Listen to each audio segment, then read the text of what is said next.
স্বাভাবিক অভিনয় বলেও কিছু নেই। অ্যাক্টিং দুই প্রকার, correct, incorrect. Art and reality differs.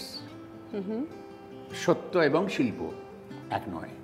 শিল্প সত্য থেকে নেওয়া, সত্য হচ্ছে শিল্পের বুনিয়াদ, ফাউন্ডেশন। এই সত্যের ওপরে শিল্পটা গড়ে ওঠে।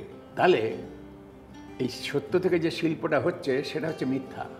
অ্যাক্টিং ইট ইজ মিথ্যাচার। তুমি যে মিথ্যাচার করছো মঞ্চের উপরে বা ক্যামেরার সামনে, তোমাকে কিন্তু মিথ্যাচারের অভিযোগে তোমাকে মিথ্যাবাদী হিসেবে অভিযুক্ত করা যাবে না, কারণ তখন ওটা শিল্প হয়ে গেছে। তুমি তখন শিল্পী, তখন তুমি মিথ্যাবাদী নয়।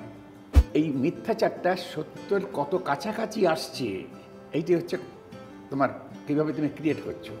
যত সত্যের কাছাকাছি আসবে মানুষ তখন তাদের কাছে আর কোনো শব্দ নেই বলে প্রশংসা করে দুটো কথায়, ওহ কি স্বাভাবিক অভিনয় করলো, ওহ কি ন্যাচারাল অ্যাক্টিং করলো। ন্যাচারাল অ্যাক্টিং বলে কিছু নেই, স্বাভাবিক অভিনয় বলেও কিছু নেই। অ্যাক্টিং দুই প্রকার, কারেক্ট, ইনকারেক্ট।